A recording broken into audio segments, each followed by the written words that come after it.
ನಮಸ್ಕಾರ. ದಸ್ಕತ್ ಸಿನಿಮಾದ ಬಗ್ಗೆ ನಿರ್ದೇಶಕರು, ನಿರ್ಮಾಪಕರು ಇವರು ಕೂಡ ಮಾತಾಡಿದರು. ಇದು ನನ್ನ ನಾಯಕ ನಟನಾಗಿ ಕನ್ನಡ ಸಿನಿಮಾದಲ್ಲಿ ಮೊದಲ ಸಿನಿಮಾ. ಇದು ಒಂದೊಳ್ಳೆ ಹಳ್ಳಿಯ ಸೊಗಡನ್ನು ಇಟ್ಕೊಂಡು ಒಂದು ಅದ್ಭುತವಾದ ಸಿನಿಮಾವನ್ನು ಮಾಡಿದ್ದೀವಿ. ಹಾಗೆಯೇ ಇದೇ ಬರುವ ನಮ್ಮ ನೆಕ್ಸ್ಟ್ ಮಂತ್ ಮೇ 9ಕ್ಕೆ ಬಿಡುಗಡೆ ಆಗ್ತಾ ಇದೆ ರಾಜ್ಯಾದ್ಯಂತ. ಎಲ್ಲರೂ ಕೂಡ ಈ ಮುಖ್ಯ ಎಲ್ಲರೂ ಕೂಡ ವಿನಂತಿ ಮಾಡೋದು ನಾನು ಇಷ್ಟ, ಎಲ್ಲರೂ ಕೂಡ ಬಂದು ನಮ್ಮ ಸಿನಿಮಾನ ಥಿಯೇಟ್ರಿಗೆ ಬಂದು ನೋಡಿ, ಹರಸಿ ಮತ್ತು ಆಶೀರ್ವದಿಸಿ ದೊಡ್ಡ ಮಟ್ಟದಲ್ಲಿ ನಮ್ಮನ್ನು ಗೆಲ್ಲಿಸಿ ಅಂತ ಕೇಳ್ಕೊಳ್ತಾ ಇದ್ದೀನಿ. Thank you. ತುಳುವಲ್ಲಿ ನಾನು 3 ಸಿನಿಮಾ ಮಾಡಿದ್ದೀನಿ ಸರ್, ಸಣ್ಣ ಪುಟ್ಟ ಕ್ಯಾರೆಕ್ಟರ್ ಮಾಡ್ತಾ ಇದ್ದೆ.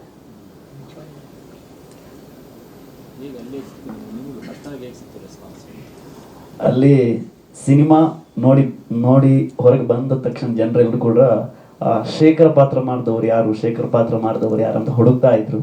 ಆ ಸ್ಕ್ರೀನಲ್ಲಿರುವಂಥ ನಾನು ಅಲ್ಲಿರುವಂಥ ಶೇಖರನೇ ಬೇರೆ, ಇಲ್ಲಿರುವಂಥ ನಾನು ಬೇರೆನೆ. ಇಲ್ಲಿ ದೀಕ್ಷಿತ್ ನೋಡಿದ್ರೆ ಅಲ್ಲಿ ಬೇರೆ ಶೇಖರ್ ನಾನು ನೋಡ್ತೀವಿ. ಹಾಗೆ ಎಲ್ಲ ಹೊರಗೆ ಬಂದವರು ಶೇಖರನ್ನು ಹುಡುಕ್ತಾ ಇದ್ರು. ಪಾತ್ರದ ಬಗ್ಗೆ ಎಲ್ಲರೂ ಕೂಡ ಹೊಗಳ್ತಾ ಇದ್ರು. ತುಂಬ ಖುಷಿ ಆಯ್ತು.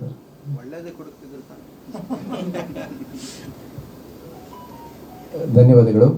ಈ ಸಿನಿಮಾದ ಸಂಗೀತ ನಿರ್ದೇಶಕರಾಗಿರುವಂತಹ ಸಮರ್ಥನ್ ಹೆಸರಾವ್ ಅವರು ಇದರಲ್ಲಿ. ಸೊ ಈ ಸ್ಟಾರ್ಟ್ ಮಾಡಲಿಕ್ಕೆ ಮುಂಚೆ ನಾನು ಆಡಿಯೋ ಇಂಜಿನಿಯರ್ ಮಾಡ್ತಿದ್ದೆ ಮುಂಬೈಯಲ್ಲಿ. ಆ ಟೈಮಲ್ಲಿ ನನಗೆ ಅನಿಶಾಣ್ ಆ್ಯಕ್ಚುಲಿ ಇದ್ರ ಬಗ್ಗೆ ಹೇಳಿದರು, ಒಂದು ಮೂವಿ ಇದೆ ಮಾಡಬೇಕಾಗ್ಬೋದು ಅಂತೇಳಿ. ಸೊ ಆ ಟೈಮಲ್ಲಿ ನಾನು ಅಂದರೆ ಕಾನ್ಫಿಡೆನ್ಸ್ ಇರಲಿಲ್ಲ ಇಷ್ಟು ದೊಡ್ಡ ಫುಲ್ ಫೀಚರ್ ಮೂವಿಯನ್ನು ಮಾಡಲಿಕ್ಕೆ ನನ್ನಿಂದ ಆಗ್ಬೋದು ಅಂತೇಳಿ. ಬಟ್ ಅವರ ಒಂದು ಕಾನ್ಫಿಡೆನ್ಸ್ ಮತ್ತು ಈ Daskat team, first of all ಅದ್ಭುತವಾದ ಟೀಮ್, ಅವರಿಂದ ಕೂಡ ನನಗೆ ಆ್ಯಕ್ಚುಲಿ ಒಳ್ಳೆ ಕಾನ್ಫಿಡೆನ್ಸ್ ಸಿಕ್ತು.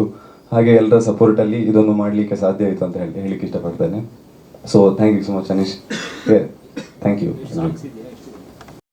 3 ಸಾಂಗ್ಸ್ ಇದೆ, ಒಂದು ಥೀಮ್ ಸಾಂಗ್, ಹಾಗೆ 2 ಸಾಂಗ್ಸ್ ಇದೆ. ಬಟ್ ಸಣ್ಣ ಪುಟ್ಟ ಬಿಟ್ ಸಾಂಗ್ಸ್ ಕೂಡ ಮತ್ತು 2 ಇದೆ ಇದರಲ್ಲಿ.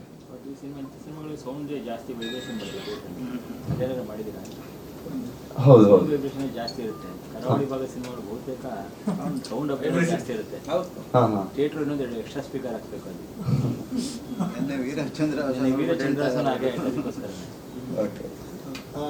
ಇದು ನೀವು ಹೇಳೋದಾಗೆ ಸರ್, ನಾವು ಈ ಸಿನಿಮಾವನ್ನು ಅಂದರೆ ಮ್ಯೂಸಿಕ್ಕಿಗೆ ಕನೆಕ್ಟೆಡ್ ಆಗಿ ಹೇಳೋದಾದರೆ ಇದೊಂದು ಸಿನಿಮ್ಯಾಟಿಕ್ ಜರ್ನಿ ಮಾಡಬೇಕು ಅನ್ನೋದು ಉದ್ದೇಶ ಇತ್ತು ನಮ್ಮ ಟೀಮಲ್ಲಿ. ಅಂದರೆ ಮೇಯ್ನ್ ಆಗಿ ಒಂದು ಕ್ಯಾಮ್ರಾಮ್ಯಾನ್ ಅಂದರೆ DOP ಅಂದರೆ ನಮ್ಮ ಸಂತೋಷ್ ಆಚಾರ್ಯ ಗುಂಪಾಲಾಜೆ ಅಂತ, ಅವರ ಸಿನಿಮ್ಯಾಟಿಕ್ ವೇ ತುಂಬ ಕನೆಕ್ಟ್ ಆಗುತ್ತೆ ಇಲ್ಲಿ. ದೆನ್ ಎಡಿಟರ್ ಆಗಿ ಗಣೇಶ್ ನಿರ್ಚಲ್ ಅಂತ, ಅವರ ಕಟ್ಟಿಂಗ್ ಕೂಡ ತುಂಬ ಸೊಗಸಾಗಿ ಮಾಡಿದ್ದಾರೆ. ಆ್ಯಂಡ್ ಮ್ಯೂಸಿಕ್ಕಿಗೆ ಬಂದಾಗ ಅವ್ರು ಹೇಳಿದರು ನೋಡಿ, ಫಸ್ಟ್ ಅವ್ರಿಗೆ ಕಾನ್ಫಿಡೆನ್ಸ್ ಇರಲಿಲ್ಲ, ಬಟ್ ನಮಗೆ ಕಾನ್ಫಿಡೆನ್ಸ್ ಇತ್ತು ನಮ್ಮ ಟೀಮ್ಗೆ. ಬಿಕಾಸ್ ಅವರು ಅಷ್ಟು ಪಾಂಡಿತ್ಯ ಹೊಂದಿದ್ದಾರೆ ಸಂಗೀತದಲ್ಲಿ. ಅವರು ನೋಡೋಕ್ಕೆ ತುಂಬ ಸಣ್ಣ ಹುಡುಗ ಇರ್ಬೋದು, ಬಟ್ ಅವರು ಮಾಡಿದಂಥ ಸಂಗೀತ ಇವತ್ತು ನಾವು ಎಲ್ಲೇ ಒಂದು ಕಡೆ ಈ ಸಿನಿಮಾವನ್ನು ದಸ್ಕತ್ತನ್ನು ನೋಡಿದವ್ರ ಹತ್ರ ಯಾರ ಹತ್ರ ಕೇಳಿದ್ರು ಕೂಡ ಫಸ್ಟ್ ಅವ್ರು ಹೇಳೋದು ಸಂಗೀತದ ಬಗ್ಗೆನೇ. ಬಿಕಾಸ್ ಎಲ್ಲೂ ಹಾರ್ಷ್ ಅನ್ಸಲ್ಲ ಯಾರಿಗೂ ಕೂಡ, ತುಂಬ ಅಚ್ಚುಕಟ್ಟಾಗಿ ಮಾಡಿದ್ದಾರೆ. ಮತ್ತು ಇಡೀ ಸಿನಿಮಾವನ್ನು ಒಂದು ಹಂತಕ್ಕೆ ನಾವು ಇಡೀ ಥೀಮ್ ತಗೊಂಡು ಹೋಗಿದ್ರೆ ಇನ್ನೊಂದು ಹಂತಕ್ಕೆ ಸಂಗೀತ ನಿರ್ದೇಶಕ ತಗೊಂಡು ಹೋಗಿದ್ದಾರೆ. ಸೊ ಹಾಗಾಗಿ ನಮಗೆ ತುಂಬ ಕಾನ್ಫಿಡೆಂಟ್ ಇದೆ, ಅದು ಇಲ್ಲಿಯೂ ಕೂಡ ಅಪ್ಲೈ ಆಗುತ್ತೆ, ಇಲ್ಲಿಯ ಜನರಿಗೂ ಕೂಡ ತುಂಬ ಇಷ್ಟ ಆಗುತ್ತೆ. ಆ್ಯಂಡ್ ಆಲ್ರೆಡಿ ತುಳುವಲ್ಲಿ ಸಾಂಗ್ಗಳು ಹಿಟ್ ಆಗಿದೆ. ಒಂದು ಈ ಭಾವಲೋಕದಂಥ ಸಾಂಗ್ ಇವರೇ ಹಾಡಿದ್ದಾರೆ, ಸಿಂಗರ್ ಕೂಡ ಇವರು ಆ್ಯಕ್ಚುಲಿ, ಅದು ಕೂಡ ಹಿಟ್ ಆಗಿದೆ. ಆ್ಯಂಡ್ ಆಟಿಕಳಿಂದ ಅಂತ ಒಂದು ಬರುತ್ತೆ ನಮ್ಮ ಕಡೆ ಒಂದು ಕಲ್ಚರ್, ಅಂದರೆ ಅದು ಆಷಾಢ, ಈ ಕಡೆ ಆಷಾಢ ಮಾಸ ಅಂದರೆ ನಾವು ಆಟಿ ತಿಂಗಳು ಅಂತೀವಿ, ಅಲ್ಲಿ ಒಂದು ಕಲ್ಚರ್ ಬರುತ್ತೆ, ಅದು ಫೋಕ್ ಸಾಂಗ್, ಅದು ತುಳುವಲ್ಲೇ ಇರುತ್ತೆ. ಕನ್ನಡದಲ್ಲಿ ಸಿನಿಮಾದಲ್ಲೂ ಕೂಡ ತುಳು ಸಾಂಗೇ ಇರುತ್ತೆ, ಫೋಕ್ ಸಾಂಗ್, ಅದು ಕೂಡ ತುಂಬ ವೈರಲ್ ಆಗಿದೆ ಅಲ್ಲಿ. ಆ್ಯಂಡ್ ಒಂದು ಪ್ಯಾಥೋ ಸಾಂಗ್ ಇದೆ, ಮತ್ತೊಂದು 2 ಬಿಟ್ ಸಾಂಗ್ಗಳು ಎಲ್ಲ ಇದ್ದಾವೆ. ಸೊ ಎಲ್ಲವೂ ಕೂಡ ಗೆಲ್ಲಕ್ಕೆ ತುಂಬ ಇಂಪಾರ್ಟೆಂಟ್ ಆಗಿ ಸಮರ್ಥನ ಅವರ ಕೂಡ ಕೈ ಚಾಳಕ್ಕೆ ಚೆನ್ನಾಗಿದೆ. ಧನ್ಯವಾದಗಳು. ಮೊದಲನೇದಾಗಿ ಎಲ್ರಿಗೂ ನಮಸ್ಕಾರ. ನಾನು ಕನ್ನಡ ಸೀರಿಯಲ್ಸ್ ಮಾಡ್ತಿದ್ದೆ, ಆಮೇಲೆ ಕನ್ನಡ ಸಿನಿಮಾದಲ್ಲಿ ಸಣ್ಣ ಪುಟ್ಟ ಪಾತ್ರನ ಮಾಡ್ತಿದ್ದೆ.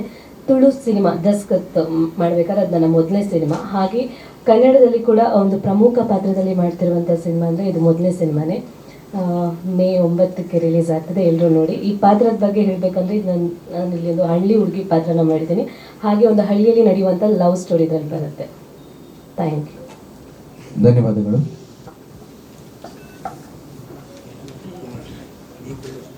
ಏನಾದರೂ ಪ್ರಶ್ನೆಗಳಿದ್ದರೆ ಕೇಳಬಹುದು ಮೇಡಮ್.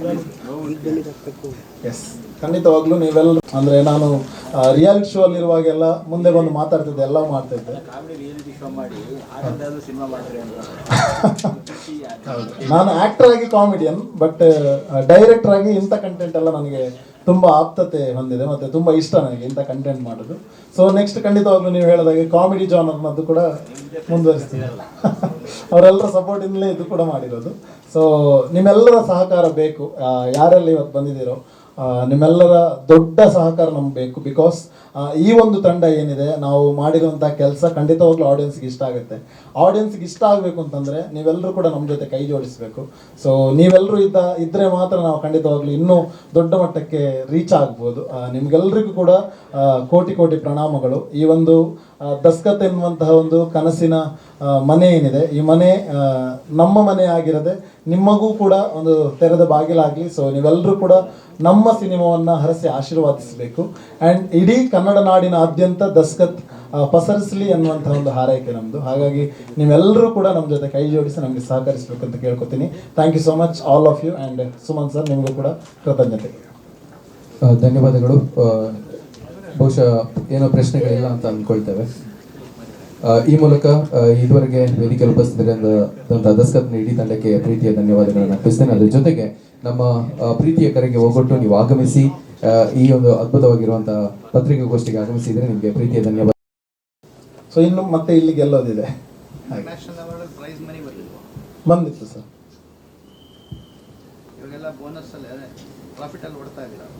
ಖಂಡಿತ ಪ್ರಾಫಿಟಲ್ಲಿ ಓಡ್ತಾ ಇದೀವಿ. ಬಿಕಾಸ್ ಪ್ರೇಕ್ಷಕರಿಗೆ ಇಷ್ಟ ಆಗಿರೋದ್ರಿಂದ.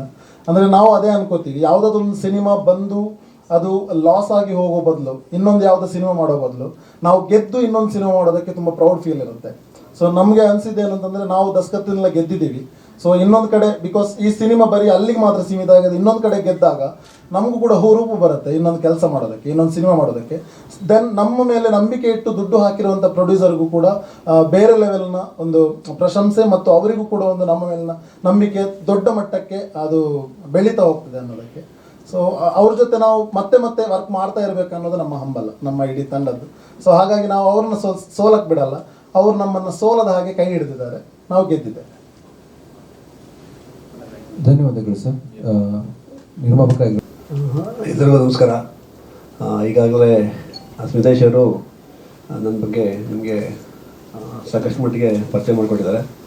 ನಾನು ಬೆಂಗಳೂರಿನ ಒಂದು ಪಕ್ಕದ ಹಳ್ಳಿಯಲ್ಲಿ ಒಂದು ಗ್ರಾಮ ಪಂಚಾಯತಿ ಅಧ್ಯಕ್ಷ ಆಗಿ ಕೆಲಸ ಮಾಡಿದ್ದೆ. ನನಗೆ ಸುಮಾರು ಒಂದು 10-15 ವರ್ಷದಿಂದ ನನಗೆ ಒಂದು ಸಿನಿಮಾ ರಂಗಕ್ಕೆ ಬರಬೇಕು ಅನ್ನೋ ಒಂದು ಅಭಿಲಾಷೆ ಇತ್ತು. ಇಲ್ಲಿ ನಾನು 2012ರಲ್ಲಿ 13ರಲ್ಲಿ ಒಂದ್ಸರಿ ಒಂದು ಸಿನಿಮಾ ಸಾಧನೆ ಅಂತ ಒಂದು ಸಿನಿಮಾ ಮಾಡಿದರು. ಯಾರು ಚಿಕ್ಕಬಳ್ಳಾಪುರ ಒಬ್ಬರು ರೆಡ್ಡಿ ಸರ್ ಅಂತ ಒಬ್ಬರು ಸಿನಿಮಾ ಮಾಡಿದರು. ಅದಕ್ಕೊಂದು ಸ್ವಲ್ಪ ಸಹಕಾರ ಕೊಟ್ಟು ಮಾಡಿದ್ದೆ. ಅದಾದ ನಂತರ ಒಂದು ಬೆಂಗಳೂರಲ್ಲಿ ಒಬ್ಬರು ನೃತ್ಯ ನಿರ್ದೇಶಕರ ಜೊತೆ ಒಂದು ಇದು ಮಾಡಿದೆ, ಏನದು ಡ್ಯಾನ್ಸ್ ಕ್ಲಾಸ್ ಮಾಡಿ ಸರಿ ಒಂದು ಸ್ವಲ್ಪ ದಿವಸ ಅವ್ರ ಜೊತೆ ಇದ್ದು ನನ್ನ ವ್ಯಾಪಾರಕ್ಕೆ ನಾನು ವಾಪಸ್ ಹೋಗಿದ್ದೆ. ಇದಾದ ನಂತರ ಈಗ ಇವರು ನಮ್ಮ ಅನೀಶ್ ಅವರು ಹೇಳಿದ ಹಾಗೆ ರಕ್ಷಿತ್ ಅಂತ ನನ್ನ ಜೊತೆ ಒಬ್ಬ ಹುಡುಗ ಕೆಲಸ ಮಾಡ್ತಾನೆ. ಸ್ಟೇಟಸಲ್ಲಿ ಹಾಕಿದ್ದ ಇವರು ಸಿನಿಮಾ ಟೀಸರು. ನಾನು ಒಂದ್ಸರಿ ನೋಡಿದೆ, ನಾನು ಕೇಳಿದೆ ಯಾರಪ್ಪ ಇಷ್ಟು ಚೆನ್ನಾಗಿ ಅದ್ಭುತ ಮಾಡಿದ್ದಾರೆ ಈ ಸಿನಿಮಾನ, ಒಂದ್ಸರಿ ಕರ್ಸಪ್ಪ ಅವ್ರನ್ನ ಮಾತಾಡಿಸ್ಬೇಕು ಅಂತ ಕೇಳಿದಾಗ ಅದು ನೋಡಿ ಆದಮೇಲೆ ನೆಕ್ಸ್ಟು ಹೋಗಿ ಆ ಸಿನಿಮಾ ನೋಡಿದೆ ಒಂದ್ಸರಿ. ನನಗೆ ನಿಜವಾಗ್ಲೂ ತುಳು ಭಾಷೆ ಬರಲ್ಲ, ಬಟ್ ಅವ್ರು ಮಾಡಿದಂಥ ಸಿನಿಮಾ ಆ ಭಾವನೆ ನನಗೆ ತುಂಬ ಅಟ್ಯಾಚ್ ಆಯಿತು. ನಾನು ಅವ್ರಿಗೆ ಕೇಳಿದೆ, ಯಾಕೆ ಈ ಸಿನಿಮಾ ನೀವು ಕನ್ನಡದಲ್ಲಿ ಮಾಡೋಕ್ಕೆ ಮುಂಚೆ ಯಾಕೆ ಮಾಡ್ಬಾರ್ದು, ಯಾಕೆ ಸಿನಿಮಾ ಮಾಡಬಾರ್ದು ಅಂತ ಕೇಳಿದಾಗ ಒಂದು ಟ್ರೈ ಮಾಡೋಣ ಸರ್ ಅಂತ ಸ್ಮಿತೇಶ್ ಮತ್ತು ಅನೀಶ್ ಇಬ್ಬರು ಹೇಳಿದ್ರು. ಅದಾದಮೇಲೆ ನಾನು ಸಿನಿಮಾ ನೋಡ್ತಾ ಇದ್ದಂಗೆ ಅದು ಇನ್ನೊಂದ್ಸರಿ ಹೋಗಿ ನೋಡಬೇಕು ಅನಿಸ್ತು. ಹೋಗಿ ನೋಡಿದ್ವಿ. ನಿಜವಾಗ್ಲೂ ಒಂದಿಷ್ಟು ಕರಡು ಕಿತ್ತು ಬರುವಂತಹ ಸನ್ನಿವೇಶಗಳೆಲ್ಲ ತುಂಬ ಚೆನ್ನಾಗಿ ತೋರಿಸಿದ್ದಾರೆ ಅವರು. ಏನು ಒಂದು ಗ್ರಾಮ ಪಂಚಾಯತಿಲಿ ಒಬ್ಬ ಅಧಿಕಾರಿ ಸರಿಯಾಗಿ ಅವನ ಜವಾಬ್ದಾರಿನ ನಿರ್ವಹಿಸಲಿಲ್ಲ, ಅವನ ಸ್ವಾರ್ಥಕ್ಕೋಸ್ಕರ ಅವನೇನಾದರೂ ಬಳಸ್ಕೊಂಡ ಅಂದಾಗ ಅಲ್ಲಿನ ಜನ ಯಾವ ಥರದ ಕಷ್ಟಪಡ್ತಾರೆ ಅನ್ನೋದನ್ನು ತುಂಬ ನಾಜೂಕಾಗಿ, ತುಂಬ ಸ್ಪಷ್ಟವಾಗಿ, ಜನಕ್ಕೆ ತುಂಬ ಅರಿವಾದ ಹಾಗೆ ತುಂಬ ಸ್ಪಷ್ಟ ತೋರಿಸಿದ್ದಾರೆ. ಈಗಾಗಲೇ ಅವ್ರು ಹೇಳಿದಾಗೆ ನಾನು ಕೂಡ ಒಂದು ಹಳ್ಳಿಯಲ್ಲಿ ಹುಟ್ಟಿ ಬೆಳೆದಂಥ ವ್ಯಕ್ತಿ. ನಾನು ಒಂದು ಗ್ರಾಮ ಪಂಚಾಯತಿಲಿ ಸ್ವಾರ್ಥ ಇಲ್ಲದೇ ಒಂದಷ್ಟು ಜನಕ್ಕೆ ಏನೋ ಒಂದು ಒಳ್ಳೇದು ಮಾಡಬೇಕು ಅಂತ ಹೋಗಿ ನಾನು ಒಂದಷ್ಟು ಅಲ್ಲಿನ ಸಿಚುವೇಶನ್ ಎಲ್ಲ ಅನುಭವಿಸಿ ಬಂದಂಥ ವ್ಯಕ್ತಿ ಆಗಿದ್ದರಿಂದ ನನಗೆ ತುಂಬ ಚೆನ್ನಾಗಿ ಕನೆಕ್ಟ್ ಆಯ್ತು ಈ ಸಿನಿಮಾ. ಹಾಗಾಗಿ ಹೌದೌದು, ನಾನು ಅಧ್ಯಕ್ಷ ಆಗಿದ್ದೆ, ಅದಕ್ಕೆ ಕನೆಕ್ಟ್ ಆಗಿದ್ದು ನನಗೆ. ಹಾಗಾಗಿ ನೋಡಿದಾದ್ಮೇಲೆ ಈ ಸಿನಿಮಾನ ನಮ್ಮ ಕನ್ನಡ ತಗೊಂಬಂದು ಹೇಗಿರುತ್ತೆ ಅಂತ ಕೇಳಿದಾಗ ನಾನು ಅವ್ರಿಗೆ ಸಹಕಾರ ಕೊಟ್ಟು ಕನ್ನಡಕ್ಕೆ ಸಿನಿಮಾ ತಗೊಂಡ್ಬಂದಿದ್ದೀನಿ. ಹೌದೌದು. ಧನ್ಯವಾದಗಳು ಸರ್. ಮುಂದೆ ನಮ್ಮ ವಿತರಕರಾಗಿರುವಂಥ ನಿತ್ಯಾನಂದ ಪ್ರಭುಗಳು ಸರ್, ಇವರು ಸಿನಿಮಾ ನೋಡಿದ್ದಾರೆ ಈಗಾಗಲೇ, ನಿಮ್ಮ ಅಭಿಪ್ರಾಯ ತಿಳಿಸ್ಬೇಕು ಸರ್. ದಸ್ಕತ್ ಅನ್ನುವಂಥ ಸಿನಿಮಾ ಬ್ಯಾಂಗ್ಳೂರ್ ಇಂಟರ್ನ್ಯಾಷನಲ್ ಫಿಲ್ಮ್ ಫೆಸ್ಟಿವಲಲ್ಲಿ ತುಳುನಲ್ಲಿ ರಿಲೀಸ್ ಆಗಿ ಅಲ್ಲಿ ಅದು ಒಂದು 3ನೇ ಪ್ಲೇಸ್ನ ತೊಗೊಂಡಿತ್ತು ಅನ್ನೋ ನ್ಯೂಸು. ಬಟ್ ನಾನು ಸಿನಿಮಾ ನೋಡಿರಲಿಲ್ಲ ಅಲ್ಲಿ. ಯಾವಾಗಿದು ನನ್ನ ಹತ್ರ ಬಂತು ಈ ಥರ ಡಿಸ್ಟ್ರಿಬ್ಯೂಷನ್ ಮಾಡಬೇಕು, ಕನ್ನಡದಲ್ಲಿ ಸಿನಿಮಾ ತೊಗೊಂಬರ್ಬೇಕು ಅಂದಾಗ ನಾನು ಒಂದು ಸತಿ ಸಿನಿಮಾ ನೋಡಬೇಕು ಕನ್ನಡದಲ್ಲಿ ಅಂದೆ. ಅದ್ರದ್ದು ಒಂದು ಶೋನ ನನಗೆ ಆರ್ಗನೈಸ್ ಮಾಡಿ ತೋರಿಸಿದ್ರು. ಅದು ನೋಡಿದಾಗ ನನಗನ್ಸಿದ್ದು ಅದು ಬರೀ ಕನ್ನಡ ಕಂಟೆಂಟ್ ಅಂತ ಅಲ್ಲ, ತುಳು ಕಂಟೆಂಟ್ ಅಂತ ಅಲ್ಲ, ಆ ಕಂಟೆಂಟು ಇಡೀ ಇಂಡಿಯಾ ಮತ್ತು ಇಂಟರ್ನ್ಯಾಷನಲ್ ಲೆವೆಲಲ್ಲಿ ನೋಡೋವಂಥ ಕಂಟೆಂಟ್. ನಮ್ಮ ಕರಾವಳಿ ಪ್ರದೇಶದ ಭಾಷೆ ಆಗಿರೋದ್ರಿಂದ ಆ ದಸ್ಕತ್ ಅನ್ನೋ ಹೆಸರು ಇಟ್ಟಿದ್ದಾರೆ. ಬಿಟ್ಟರೆ ಒಂದು ಹಳ್ಳಿನಲ್ಲಿ ಒಂದು ಸಹಿಗೆ ಎಷ್ಟು ಇಂಪಾರ್ಟೆನ್ಸ್ ಇದೆ ಅಂದರೆ ಆ ದಸ್ಕತ್ಗೆ ಎಷ್ಟು ಇಂಪಾರ್ಟೆನ್ಸ್ ಇದೆ, ಅದರಿಂದ ಎಷ್ಟು ಕರಪ್ಟ್ ಆಗಿರ್ತಾರೆ ಮತ್ತು ಜನ ಅದರಿಂದ ಎಷ್ಟು ನೋವುಗಳನ್ನ ಅನುಭವಿಸ್ತಾರೆ. ಎಷ್ಟು ಚಿಕ್ಕ ಟಾಪಿಕ್ ಅದು, ಬಟ್ ಅದನ್ನು ಅಷ್ಟು ದೊಡ್ಡ ಆ್ಯಂಗಲಲ್ಲಿ ಥಿಂಕ್ ಮಾಡಿರೋದೇ ದೊಡ್ಡ ವಿಷಯ. ಆಮೇಲೆ ಅದು ಕನ್ನಡಕ್ಕೆ ಬರಬೇಕು, ಇಡೀ ಕರ್ನಾಟಕದಾದ್ಯಂತ ಎಲ್ಲರೂ ನೋಡಬೇಕು ಅನ್ನೋದು ಈ ಟೀಮ್ದು ಆಸೆ ಇತ್ತು. ಅದ್ರ ಪ್ರಕಾರ ಅವ್ರು ಮಾಡಿದ್ದಾರೆ, ತುಂಬ ಸೊಗಸಾಗೆ ಮಾಡಿದ್ದಾರೆ. ಎಲ್ಲೂ ನಿಮಗೆ ಅದು ತುಳುವಿಂದ ಕನ್ನಡಕ್ಕೆ ಡಬ್ಬಾಗಿದೆ ಅಂತ ಅನ್ಸಲ್ಲ. ಆಮೇಲೆ ಜಗದೀಶ್ ಸರ್ ಕೇಳ್ದಂಗೆ ಹೆಂಗೆ ಅಕ್ಸೆಪ್ಟ್ ಮಾಡ್ತಾರೆ ಜನ ಅಂತ, ಕಾಂತಾರನ ಹೆಂಗೆ ಅಕ್ಸೆಪ್ಟ್ ಮಾಡಿದ್ರೋ ಅದೇ ಥರ ಅಕ್ಸೆಪ್ಟ್ ಮಾಡ್ತಾರೆ. ಯಾಕಂದರೆ ಕಾಂತಾರಲ್ಲಿ ಇದ್ದಂಥ ಭಾಷೆನೇ ಉಪಯೋಗ ಆಗಿರೋದು ಈ ಫಿಲಮಲ್ಲೂ, ಅಂದರೆ ಕರಾವಳಿ ಪ್ರದೇಶದ ಕನ್ನಡ ಭಾಷೆನೇ ಯೂಸ್ ಆಗಿರೋದು.